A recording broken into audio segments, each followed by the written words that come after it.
Là, l'idée, c'est de continuer à parler de la lumière et de la scénographie quand il y a un scénographe et un créateur lumière différent, et un peu sur des longs parcours et sur comment se passe la collaboration. Donc, à côté de moi, Christian Fenouillat, scénographe. Bonjour. Je sais pas si ça marche. Si, ça marche, mais il faut parler très près en fait. Donc, Christian Fenouillat qui est lyonnais, qui travaille depuis longtemps avec Bruno Beuglin. Je l'ai rencontré avec une compagnie lyonnaise, La Chrysalide, Françoise Coupa, Daniel Poutier, dans les années 80, ça ne nous rajeunit pas. Et il m'a amené chez Bruno Beuglin, puis il m'a amené avec le duo de metteurs en scène Patrice Corrier et Moshe Leiser vers l'opéra. Et donc ça fait à peu près 30 ans qu'on travaille ensemble. Et voilà, je présente les autres. Donc Thibaut Sinet, donc scénographe, et donc qui par contre n'est pas avec son duo parce que son créateur lumière, Mathieu Cabane, est en création à Montpellier sur une création où il n'y a pas de scénographe. Il a viré le scénographe. Et donc à ma droite, Elsa Revol, donc créatrice lumière. Il lui manque le scénographe, mais elle va parler pour lui et parler de leur collaboration. Alban von Ovan. Non. Alban Ovan. Oui. Voilà. Peut-être on commence, Christian ? Oui, je veux bien commencer. Ce que j'ai entendu précédemment de la personne là, qui a fait la démonstration sur Rieti, Engel et Dio, je trouve que à la fois c'était un enseignement important de connaître, mais je trouvais que ça a touché un petit peu l'intime, à savoir des choses qui effectivement, on le savait à l'époque, par exemple que Rieti ne parlait plus à Dio ou vice-versa. Mais je crois que c'est plus compliqué que ça. C'est-à-dire la collaboration de créateurs, il y a des zones d'ombre ou des zones inexpliquées, sensibles, je dirais, qui touchent les personnes. Et des fois, c'était un peu... la démonstration était très bien, il n'y a pas de problème, tout était nickel, mais ça n'explique pas la façon dont les choses parfois s'opèrent. Et je trouve que, bon, je ne sais pas si je vais beaucoup parler parce que c'est difficile. Non, parce que le décor, c'est quelque chose... c'est comme si je dis, on ferme les yeux, on ouvre les yeux et on a un décor. C'est-à-dire, on se retrouve dans un espace. Qu'est-ce que c'est que l'espace ? Pourquoi il est arrivé sur scène comme ça ? Pourquoi ce fragment existe ? Bon, alors il y a l'apport du metteur en scène, l'apport de la lumière, l'apport du son, et puis le texte et les comédiens. Et cet ensemble, c'est souvent une alchimie qui se met en route.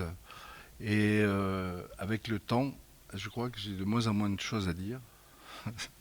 Ça paraît idiot, je m'excuse d'être comme ça, mais j'ai toujours envie, ça fait un certain temps, je dirais au tout début, en 73-75, quand j'ai commencé à faire des décors, j'en ai fait parce que je voulais faire de la peinture.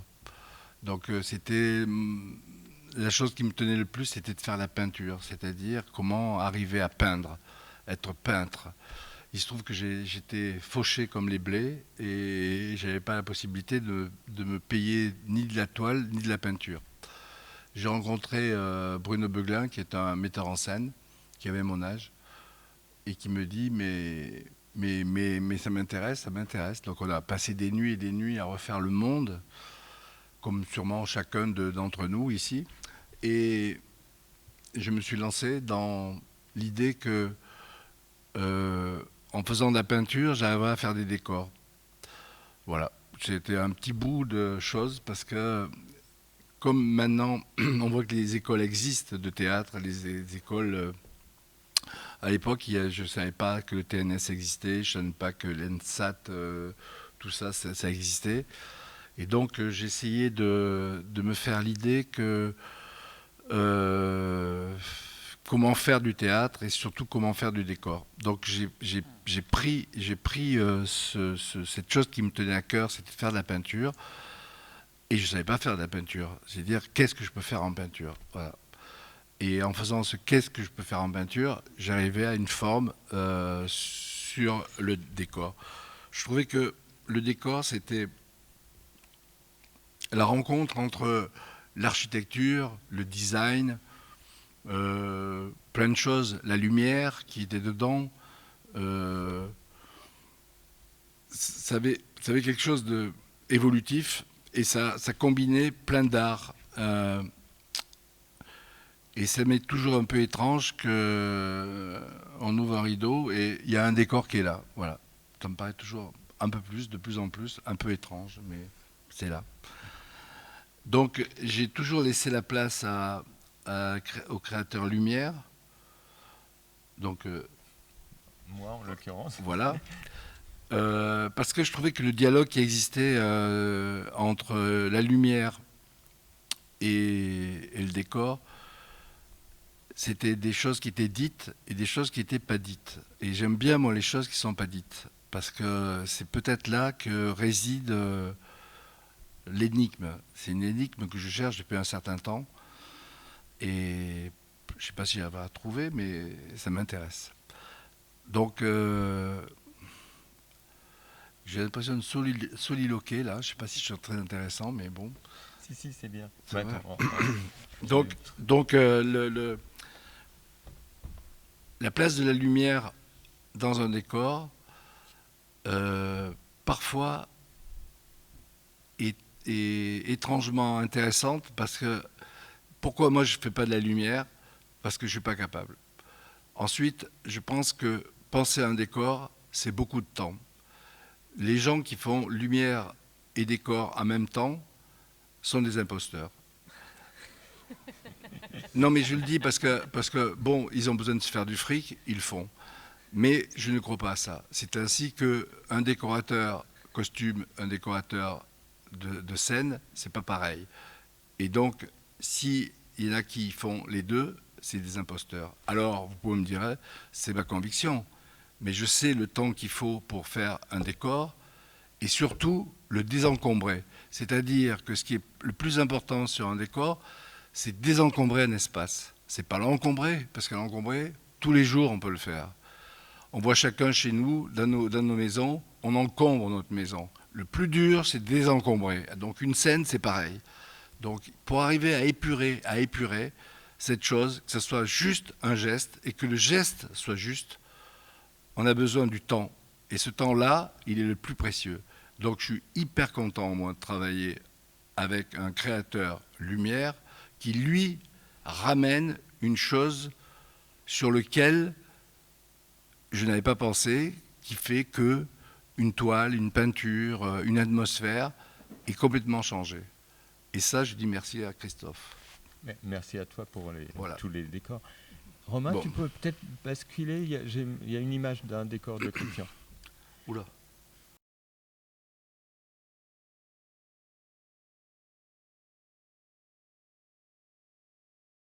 Je remercie Christian et ses décors. Et la lumière, elle vient comme une couche et elle fait une liaison entre la mise en scène et la scénographie. La scénographie, elle répond au travail des metteurs en scène par rapport à la dramaturgie, par rapport aux propos, l'époque, le contexte, le style de spectacle. Et la lumière, enfin, au moins moi dans mon travail, le point essentiel, c'est le jeu, comment ça se noue sur le jeu de la présence de l'acteur dans cet espace. Et le point, et du coup, le décor est éclairé, mais j'éclaire pas une œuvre inerte, une scène, j'éclaire du jeu dans un espace. Voilà. Et donc là, vous voyez, c'est la dernière production qu'on a créée ensemble, donc La Dame de pique de Tchaïkovski, d'après l'œuvre de Pouchkine, Et donc c'était un grand décor de Christian avec 2 étages. Dans cette scène-là, on voit tous les étages, la chambre, le bas. C'est la nuit, comme vous pouvez voir. L'œuvre de Tchaïkovski se passe entièrement de nuit. Alors, tu vois, il y a un truc enfin, on est vraiment...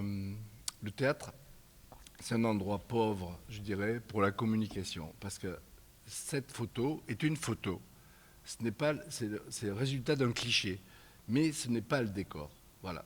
Moi, où je trouve qu'il y a une frustration là-dedans, c'est que ce qu'on ne sait pas, c'est qu'avant et après cette scène, il y a des choses qui sont intimes, qui sont pas dévoilées. Donc, le décor, il fait aussi partie d'un ensemble de mouvements. Et le mouvement, c'est quelque chose qu'on ne peut pas voir sur un cliché. On a toujours envie de voir le hors-champ, c'est-à-dire, ce qui m'intéresse là, c'est savoir ce qu'il y a derrière, là-bas, ou au-dessus, ou sur le côté, comment c'est arrivé. Et ça, je trouve ça plus intéressant. Donc, on peut faire des beaux livres avec des beaux clichés, des belles ambiances, mais ça ne donne pas le résultat du spectacle. Oui, le spectacle, il faut le voir dans la salle. Voilà. Donc, il y a une tricherie là sur la chose. Voilà, le théâtre vivant, c'est quelque chose où les gens doivent se déplacer et venir voir. Elsa ? Bonjour, donc Elsa Revol.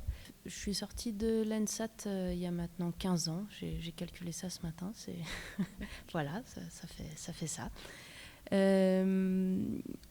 Pour faire une liaison avec la première intervention de ce matin sur Rieti et Dio, je peux vous dire que j'ai rencontré André Dio quand j'avais 13 ans, que c'est en partie à cause de lui que je fais le métier que je fais aujourd'hui. Et ensuite, il me semble que c'était en 2005, quand j'étais étudiante à l'ENSAT, j'ai pu suivre André Dio sur la création de l'opéra Cardiaque à l'Opéra Bastille. Et j'ai été celle qui tentait d'avoir une communication avec l'assistante de Niki Rieti pour essayer de faire en sorte que, en déplaçant de quelques centimètres tel élément de décor, on pouvait faire passer la lumière, etc. etc. Donc j'ai vécu de plein fouet en réel ce qui a été décrit précédemment.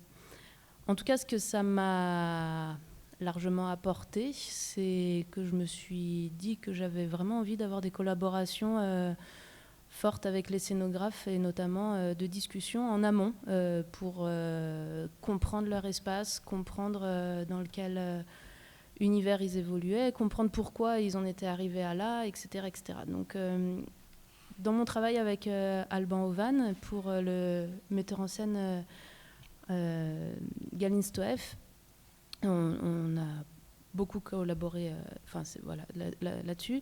Je voulais m'appuyer sur la double inconstance qu'on a créée en 2019, donc la double inconstance de Marivaux. La création s'est faite au Théâtre Cité à Toulouse, dont Galin est directeur. Et Alban travaille uniquement par maquette SketchUp. Il ne fait pas du tout de maquette papier, carton physique, on va dire. C'est que des maquettes informatiques. Et ça permet plusieurs choses. Ça permet de faire évoluer très vite dans le temps des discussions avec Galin. Enlever cet élément, le rajouter, déplacer ci, déplacer ça, en quelques clics et en quelques coups de souris, les choses se modulent. Donc c'est assez simple dans la discussion. Après, c'est vrai que moi j'ai beaucoup de mal à me projeter en virtuel. Je travaille pas du tout avec des outils de visualisation lumière, etc., en intégrant SketchUp, en mettant... Enfin bref, ça, je sais pas, j'arrive pas à voir ça comme ça. Par contre, là où ça m'a aidé, c'est que, comme vous le voyez, c'est un décor assez complexe, avec une rotonde centrale vitrée, ronde, une coursive circulaire et des arches autour de ça. Du coup, ouais. assez complexe de faire passer la lumière. Ensuite, Alban, comme vous pouvez le voir là, il pensait à intégrer des tubes fluo. Donc il aime beaucoup intégrer des sources lumière à vue. Ça, en général, il m'en parle pas trop avant, mais on en discute sur le choix du matériel, sur ce que ça peut apporter, etc. Donc c'est assez ouvert. Disons qu'il part sur une idée forte et ensuite on brode ensemble avec ça.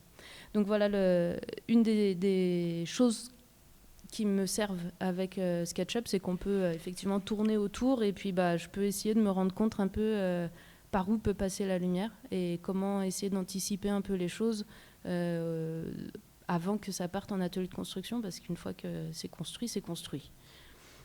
Voilà, vu de dessus. Notamment, par exemple, là, en avant-scène, il prévoyait de faire ce plafond semi-transparent et je lui ai demandé de ne pas le faire. et ça a un peu soulagé, aussi pour désencombrer l'espace, mais aussi pour que la lumière soit un peu plus facilement là. Ça, c'est un petit schéma rapide pour envoyer rapidement des intentions pour intégrer de la lumière à l'intérieur du décor, parce que c'est vrai qu'il faut prendre des décisions très vite alors que j'ai à peine le nez dedans, alors que les répétitions n'ont pas commencé. Il faut déjà tout de suite dire « Ah oui, voilà, il va falloir mettre quelques barres LED à tel endroit, il faut intégrer... des micros encastrés parce que je sens que là les comédiens on va pas pouvoir les voir, je vais pas pouvoir faire autrement. Bon, il y a eu des loupés. La première création qu'on a fait au Théâtre de la Cité, il y avait tout un mur lumineux et j'avais fait demander à ce que donc c'était que des rubans LED cachés derrière du plexi. J'avais demandé à ce qu'il y ait plusieurs circuits parce qu'on pensait que la lumière allait être très évolutive, etc. Et puis en fait, au fur et à mesure de la création, ça a été on-off, tout allumé d'un coup à full, quoi. Donc voilà, il y a eu un peu des dégâts collatéraux par rapport aux finances, on va dire. Mais bon, des fois, on prévoit beaucoup et on sert peu, ou inversement. En même temps, il faut avoir si on n'essaye pas, après on regrette. Voilà, oui, donc, exactement. Donc voilà, ça c'est des photos donc de la réalisation finale. Donc la rotonde servait aussi de support de projection vidéo quand les rideaux étaient tirés. Et comme vous pouvez le voir, il y a aussi des petites lumières intégrées dedans et des écrans sur... tu peux défiler un peu les photos. Voilà, les comédiens à l'intérieur de la rotonde, donc, qui étaient éclairés uniquement par ce que j'ai réussi à intégrer dans la rotonde elle-même.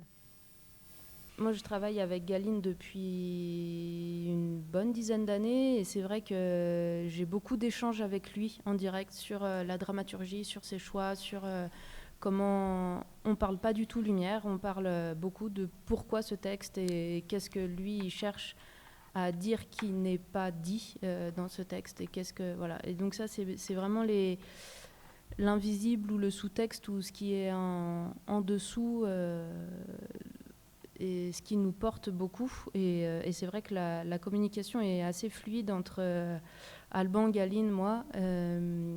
Après, j'ai plutôt des discussions plus techniques et précises avec Alban sur la collaboration et très peu au final avec Galine en direct. Voilà. Thibaut, tu nous fais part de ton travail avec Mathieu Cabane. Alors, moi, je vais parler d'une expérience récente. On a une collaboration ça va faire 3 ans qu'on travaille ensemble. Donc, je ne vais pas forcément avoir tout le même processus de création qui est assez récent, où on apprend assez vite à dialoguer ensemble. Et le dialogue se fait plutôt facilement tous les deux. Moi, alors là, on a travaillé beaucoup pendant le confinement et j'ai fait beaucoup de maquettes numériques. J'adore la maquette numérique, mais je crois que rien ne vaut toujours le dialogue avec le metteur en scène et sur la maquette physique. En ce moment, je suis revenu justement avec la maquette physique et je retrouve le vrai plaisir de pouvoir travailler dans la maquette physique. Pour chercher en tout cas les idées. Je rejoins beaucoup d'idées qu'a émises Christian.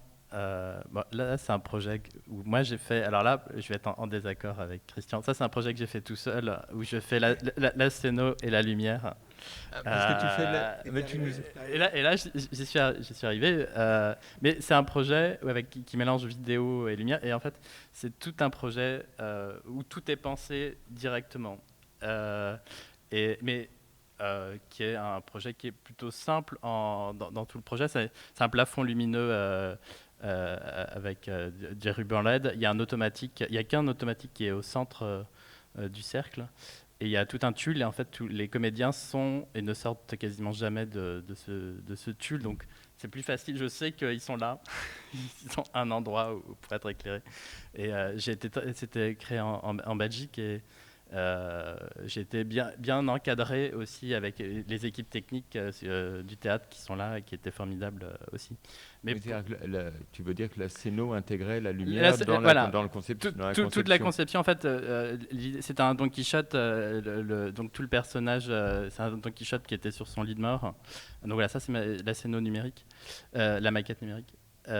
Et tout le concept était justement que Don Quichotte vivait toutes ces étapes dans son lit de mort, et donc il quittait son lit, et en fait toute l'atmosphère était faite par la lumière, et c'était ça les lumières qui permettaient de changer de monde à chaque fois, ou le metteur en scène ne voulait pas voir de moulin par exemple, donc il dit comment on fait pour Don Quichotte quand même et son combat avec les moulins. Donc c'est la lumière, on voyait justement simplement les pales, comme si la lumière faisait les flashs des pales des moulins. Donc c'était la lumière qui construisait tous les espaces et le monde.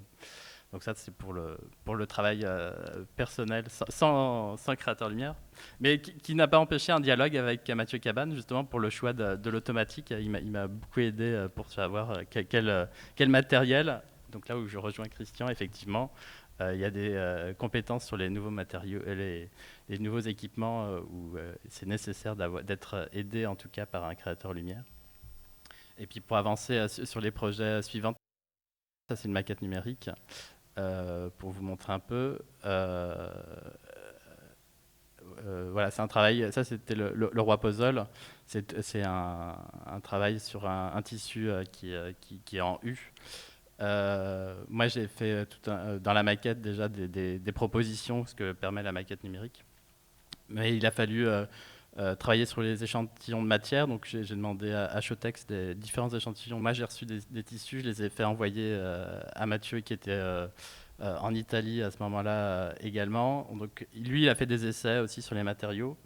Moi, j'en ai fait de mon côté pour voir aussi qu'est-ce qu'on pouvait faire pour faire vivre ce lieu avec simplement ce tissu-là. Il y a eu toute la réflexion avec l'escalier. C'était aussi un long travail de collaboration. Et moi, j'aime beaucoup, et je rejoins là aussi Christian, sur désencombrer l'espace. Et j'aime bien, quand je pose un objet, réfléchir à toutes ses modularités et comment il se déplace dans l'espace. La notion de mouvement, pour moi, est importante en termes de scénographie. Et même le rideau ici se lève, s'appuie, les lumières descendent. Il y a tout un mur de Svoboda qui descend également, qui éclaire. Donc il y a des mouvements et de lumière et de machinerie scénique qui sont importantes. Donc c'est un vrai dialogue qu'on a régulièrement, et même c'est un dialogue qu'on n'a pas forcément avec le metteur en scène. Parfois, c'est des idées qu'on s'appelle et on échange ensemble sur justement comment on peut voir évoluer le projet et quelles sont les contraintes qui se posent à nous pour pouvoir après mieux proposer des idées aux metteurs en scène. Mais c'est vrai que, par exemple, sur l'escalier, c'est des idées parfois qui viennent comme ça. On ne sait pas pourquoi c'est l'escalier qui est venu. Pourquoi c'est cette forme-là. Mathieu, lui, il est venu en me disant « Ah bah si, tu as un escalier, c'est un escalier qui a double face. » Qui se déplace sur le plateau. Et donc c'est lui qui m'a dit fais des persiennes, je veux qu'on le troue cet escalier, qu'on puisse intégrer des lumières à l'intérieur. Donc voilà, c'est un dialogue permanent avec l'éclairagiste. Et tu peux avancer sur le projet suivant. Là c'est un spectacle sur le rugby féminin, c'est une création. Où là aussi, moi aussi, j'aime beaucoup intégrer des lumières, ce que j'appelle les lumières réelles, pas du tout des lumières de spectacle. Le concept, c'est un bar, et le mur du fond, le mur du bar se lève, et on se retrouve dans un monde un peu où les clientes se transforment en joueuses de rugby. Et donc tout le mur du fond, ce sont des t-shirts. Donc il y a 70 t-shirts suspendus et il y a 70 parts derrière qui sont aussi. Donc, et ça pose plein de questions techniques également derrière de sous-perche et d'encombrement. Mais dès le départ, ça a été dans le projet sur la maquette de réfléchir. Donc on a la composition en lumière qui crée la combinaison de l'équipe. Et donc il a fallu aussi réfléchir aux matériaux, encore aux t-shirts. Donc là aussi, on a fait des recherches sur quel t-shirt, quelle matière de t-shirt il était possible d'avoir. Ça, c'est la maquette numérique. Donc, ça, c'est la maquette numérique pour montrer un peu déjà des ambiances de lumière que moi, je propose à Mathieu pour lui montrer les potentialités de la maquette. Et après, lui, il est libre après de continuer à... Donc ça, c'est la maquette. Ça, c'est la maquette. Et puis là... Voilà, ça, c'est le projet. Voilà. En vrai.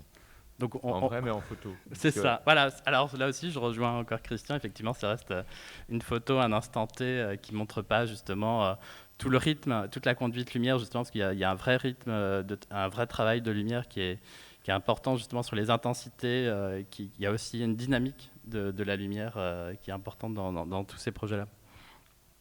Merci Thibaut.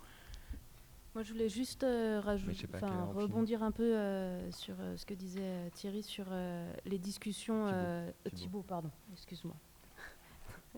Sur les discussions, on va dire, hors metteur en scène entre scénographe et lumière. C'est vrai qu'avec Alban, on a beaucoup de discussions pour faire des propositions à Galine sur ce qu'il pourrait y avoir, sur même comment le décor peut être utilisé par les comédiens, comment les choses peuvent se passer dans la temporalité du spectacle, quelles sont les étapes de dévoilement, comment la lumière va pouvoir aussi montrer certaines choses, pas tout de suite, etc., etc. Et ça, c'est vraiment des discussions qu'on a sans Galine en binôme, quoi, là-dessus. Et que la lumière apporte aussi quand même beaucoup la question de la temporalité dans la création. Je vais juste dire aussi une chose, parce que Christian a parlé de la peinture, et je crois qu'on en a parlé au début aussi. En peinture, ce qui fait vivre un tableau, c'est la lumière. Et c'est vrai que toute l'atmosphère d'un spectacle, et ce qui fait vivre aussi nos décors, que ce soit aussi avec tout le travail de patine, tout le travail de matière, les ambiances, c'est la lumière qui fait vivre aussi nos décors, qui construit aussi l'espace. Après, pour répondre à ça, la lumière des peintures, ça dépend des peintres et de la qualité des peintres. Et quand de plus en plus on a les toiles de fond, des images qui ne sont plus peintes mais imprimées en très très grand, et ben la lumière, on doit la travailler différemment et on n'a pas du tout les couches successives, les voiles de peinture, et que la lumière fait révéler une couche ou une autre et fait vivre.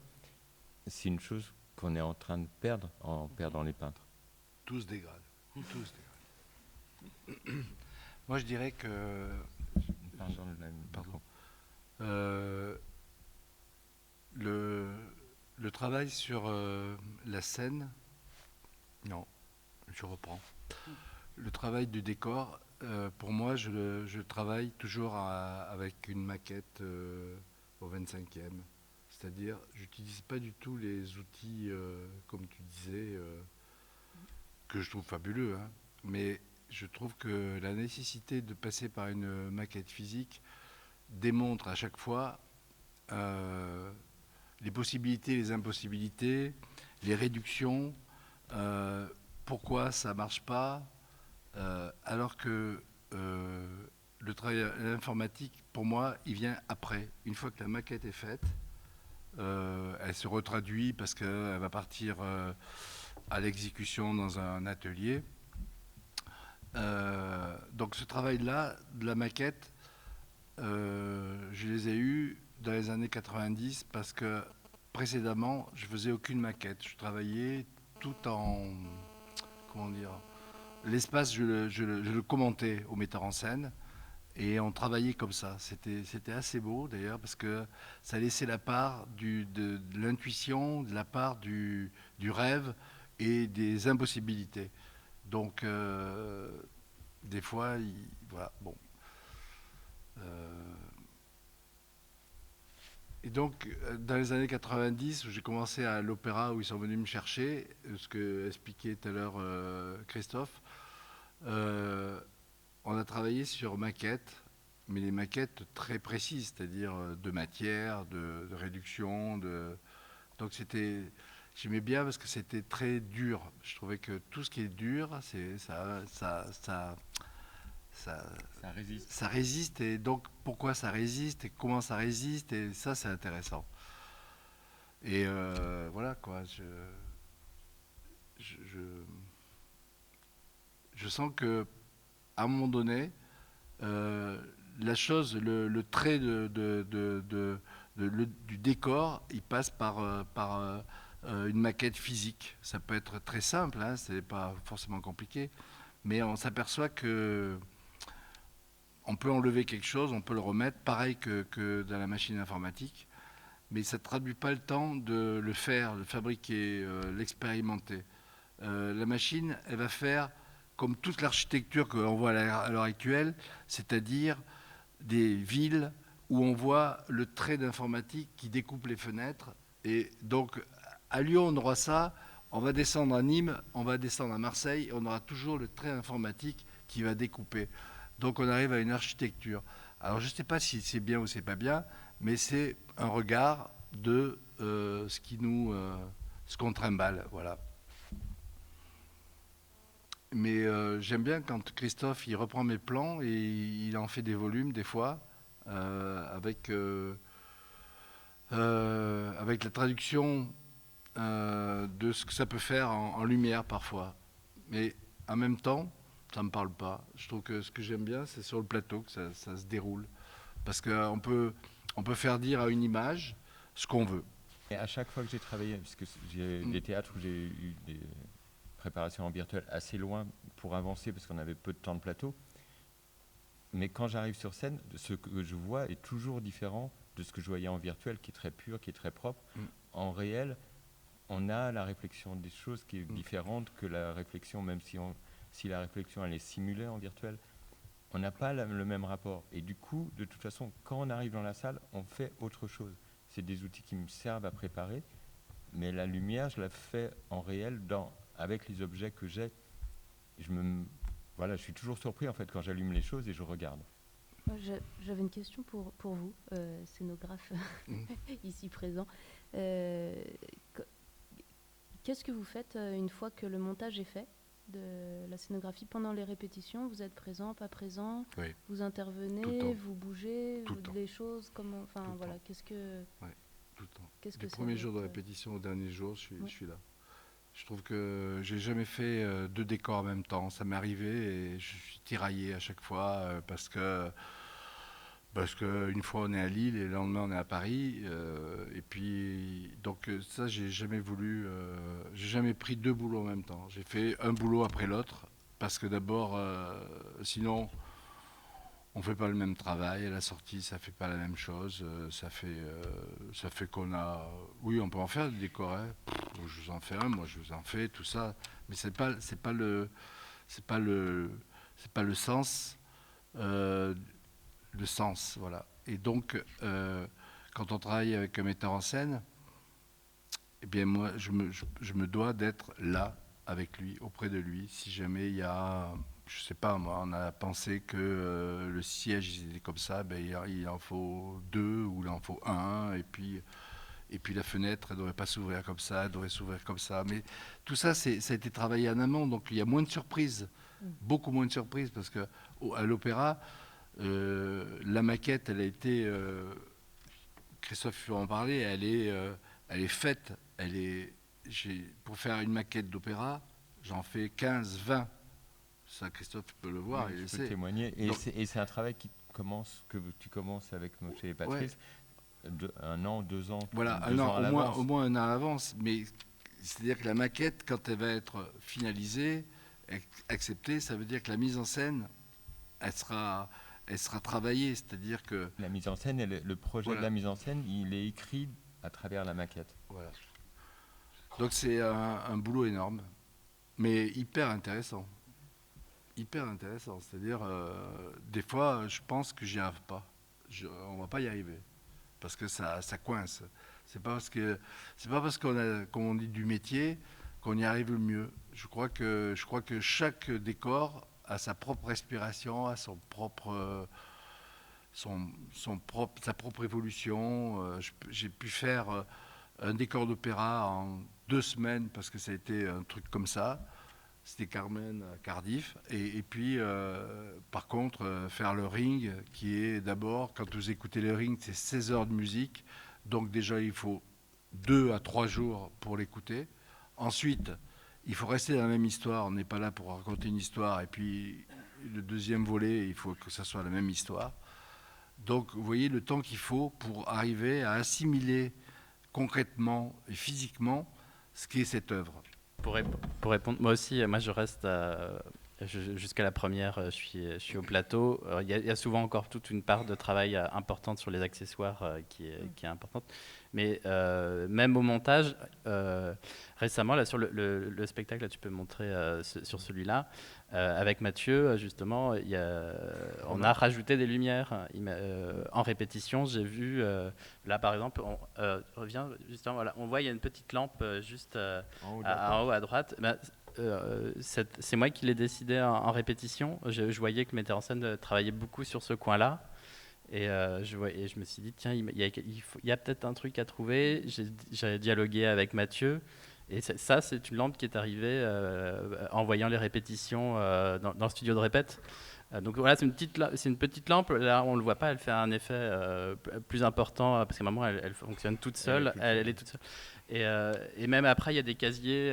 Le décor se transforme. J'ai pas envoyé l'image, mais le mur se transforme. Il y a des casiers de rugby. Et Mathieu me dit, mais on pourrait mettre. Qu'est-ce qu'on peut mettre comme lumière à l'intérieur ? Donc là aussi, c'est au montage. On a réfléchi à quel type de lumière on peut intégrer à l'intérieur. Donc il y a encore des étapes régulières, même au montage. On peut encore trouver des idées, même qu'on avait esquissées ou évoquées. Et c'est parfois sur le moment du montage qu'on trouve les solutions. Des fois oui, des fois non. Non, c'est-à-dire qu'un opéra... pour avoir travaillé beaucoup en théâtre, en opéra, en cinéma, on s'aperçoit que ces 3 médiums n'ont pas du tout la même respiration, le même temps de travail. Au théâtre, il y a une grande... Enfin, moi je dirais, pour moi, j'ai une grande part d'improvisation dans laquelle on définit des choses qui vont être...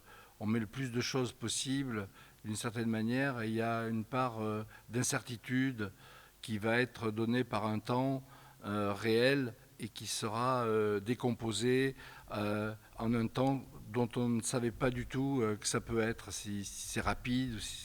Le type, il peut dire sa phrase très vite et puis passer à autre chose, alors que l'opéra, il y a un temps donné par la musique, c'est comme ça, c'est tac, tac, tac, tac, tac, tac. Là, je ne peux pas faire mon changement parce que le changement, il prend que 40 secondes et il doit se faire en 2 secondes, en 4 secondes. Donc, il faut trouver une solution. Et là, l'apport de l'éclairage est très important. Très, très important. C'est-à-dire, ça m'est arrivé d'aller voir Christophe et lui dire « Mais tu crois, tu ne peux pas effacer cette image, effacer qu'on ne voie rien et que le changement se fasse dans le noir, mais d'une certaine manière. » Et il arrive très bien à combiner ce jeu de demande et ce jeu de lumière qui tombe pile pour que la chose se réalise. C'est pas tout à fait la même temporalité de travail. Tu travailles très longtemps en avance, en amont, avec les metteurs en scène.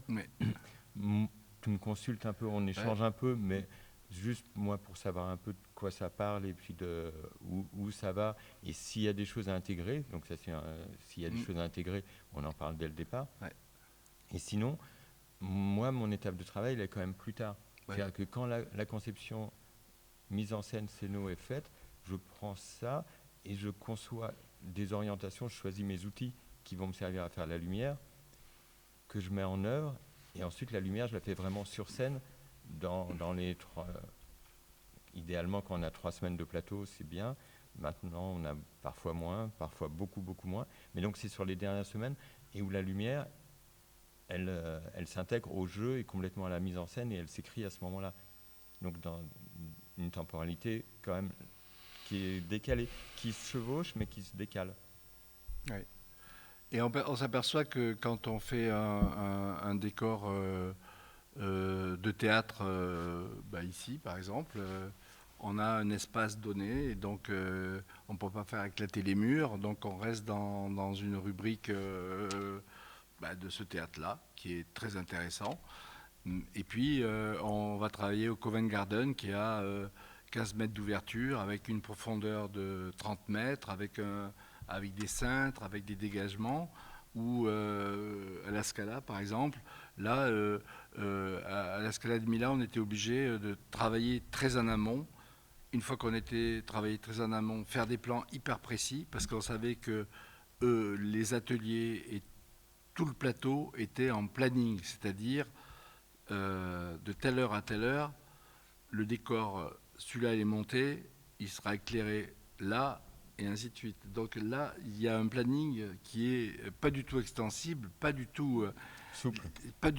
mais souple, pas du tout. C'est-à-dire qu'il est très, très, très corseté, alors que on peut faire j'ai fait du théâtre avec William, qui est là-haut, la secrétaire le trésorier de l'association d'ailleurs.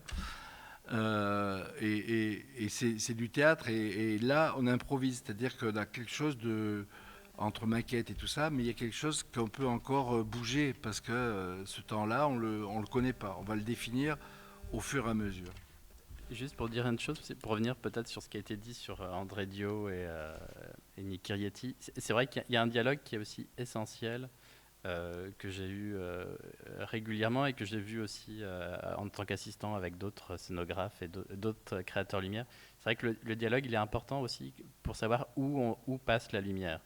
Et c'est vrai qu'il y a parfois beaucoup de scénographes qui construisent des gros blocs, et même moi aussi, ça m'arrive parfois d'imaginer, on fait avec le metteur en scène qui dit « Ah oui, je veux des murs, je veux un plafond, je veux tout ça », et c'est vrai qu'après, l'éclairagiste arrive et dit « Mais par où je passe? Est-ce qu'il y a possibilité de faire des trous dans les murs, d'imaginer justement des endroits où passe la lumière ?» Et c'est vrai que c'est là où le dialogue est important avec le créateur lumière, pour justement ne pas l'oublier, ou parfois que le metteur en scène a tendance aussi à oublier d'imaginer qu'il faut aussi pouvoir laisser passer la lumière.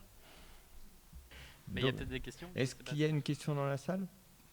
Non, on pourrait évoquer aussi la discussion avec les sonorisateurs, avec les créateurs sonores, parce que les mauvaises surprises, on a tous eu avec des enceintes mal placées, des bandes qui ne sont pas prévues.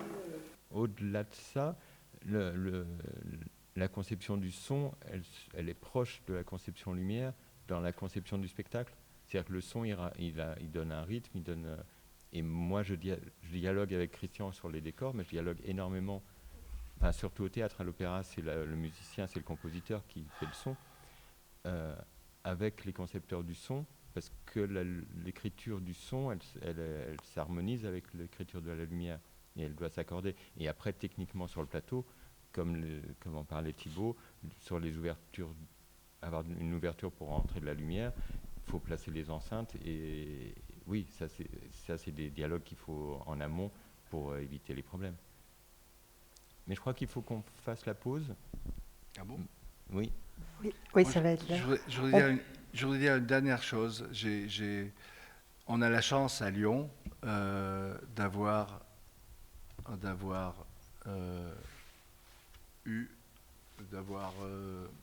vu le début de la fête des Lumières.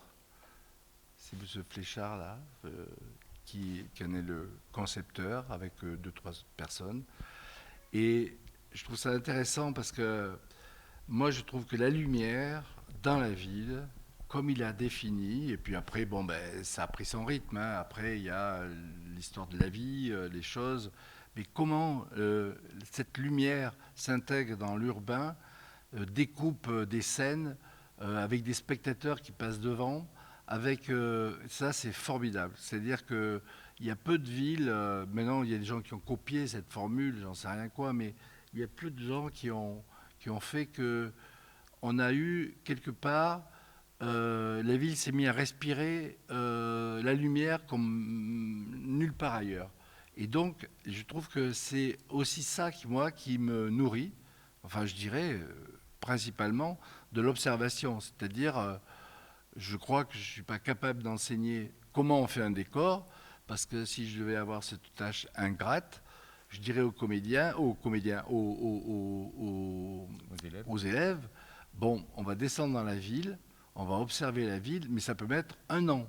Observer la ville, le jour, la nuit, dans un point de vue, parce que le décor, il peut se nourrir que de ça, d'images, mais surtout de choses qu'on traverse, c'est-à-dire de choses dont est fait la ville, parce que c'est toujours très intéressant de se dire, mais je vais faire un décor, mais ça peut être un pan de mur, ça peut être l'incidence de la lumière sur ce mur, ça peut être...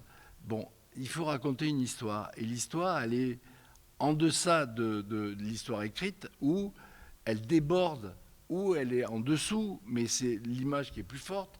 Enfin, c'est toujours cette espèce d'équilibre qu'il faut arriver à trouver, et qui est, ce que je veux dire...